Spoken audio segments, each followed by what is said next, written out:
I'm here with Melissa McEachern, who serves as the executive producer of 100 Huntley Street and has done such a tremendous job in the last 12 to 13 months helping position our program so that we can reach a broader audience. Melissa, Big Daddy Weave, and then we think we recently had City Harmonic here.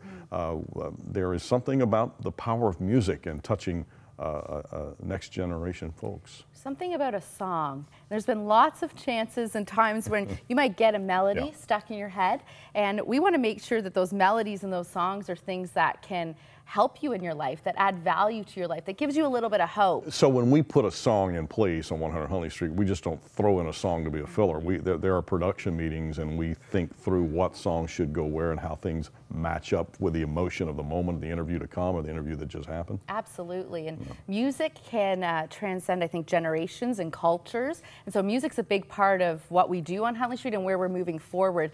You'll be seeing some new music videos that our team actually has produced here in our other studio with some Canadian musicians.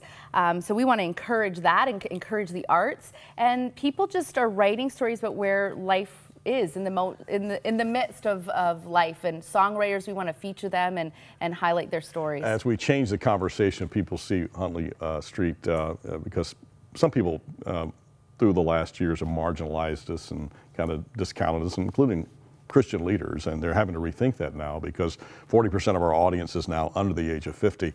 15% of our audience with 100 Huntley Street is now university age, high school age, 15%. These are Nielsen ratings. They're not things we're making up here. This is real-time stuff we pay for, data we make big decisions over. And when you look at the program now, we are trying our very best as we continue to proclaim the old story of Jesus and his love. We are increasingly wanting to make sure that we're connecting with an increasingly secular culture and as well young Christ followers in age who are battling it out every single day. Huntley can be a place either through the program or online where you can get some great music, and then you can get the music on iTunes, but we give the stories behind these, don't we? Yeah, absolutely. So cool. Tanner does a great job of those too. Yes, and we've had the opportunity. Maggie John's another. Maggie and Tanner, we've had the opportunity to go to the K-Love Music Awards and interview some of these people that, and they are passionate about how they communicate. We use TV media and video media, they use music, and I think they're profound. They've been through some stuff, even in the Big Daddy Weave interview you just saw, and he struggled with bullying growing up, and these are real life issues, and if he can put a song and a lyric to it, that can encourage someone who's watching. Hey Melissa, so when you look at the ways people are watching Huntley content, one of the ways is YouTube. Hundreds of thousands. Give us some of those numbers again. How many people are watching pieces of Huntley, which predominantly are musical acts? A lot of the things they download. Yeah, our #1 videos that get viewed and downloaded on our website are all music related. So it could be a live performance here on our set or these interviews of musicians. I think there's a little bit of that celebrity interest. So this might be someone I see on stage. I follow them on Instagram. I want to get to know them a little bit more. And so music is a big part of that. 641,000 unique views on our websites in the month of September alone, John. So we've seen an increase there, and people are sharing their content as well. That's the other unique thing. Oh, when I came here 2 years ago, a little over 2 years ago, I think we were averaging about 400,000 downloads a month, and now it's 600,000, almost 650,000 there.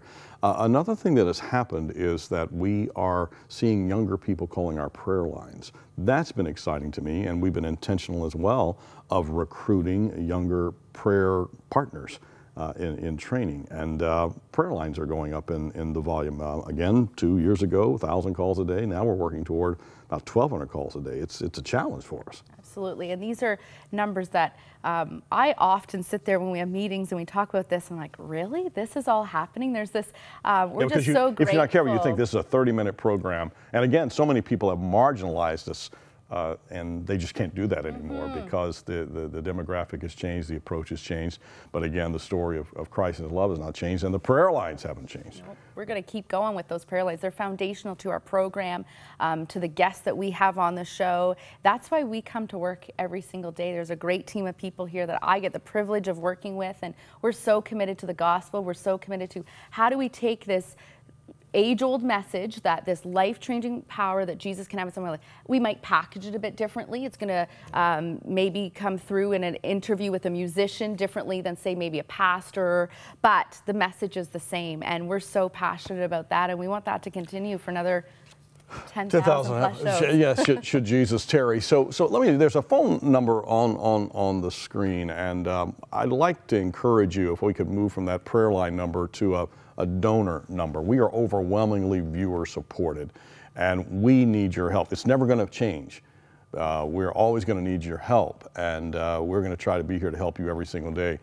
If you're enjoying the program, you like the direction we're in, would you roll up your sleeves and call us, and would you become a partner with us, or a one-time donation? Some of you could give in honor and thank you of this wonderful Canadian entity called 100 Huntley Street, as we've celebrated now 10,000 episodes this week.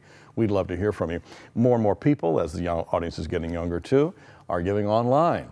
And they make their donations at 100huntley.com. You can do that right now and make a secure online donation. I think you're also going to see some changes in our Compass magazine in the coming months. We're going to be trying to reformat that to make it even more broadly read, and we hope a higher level of interest, as we just want to connect with culture, with the good news that Jesus Christ is the hope of the world. Thank you, Melissa. Thank you. This is a marvelous, dear friend and an amazing talent, Melissa McEachern, who serves as our executive producer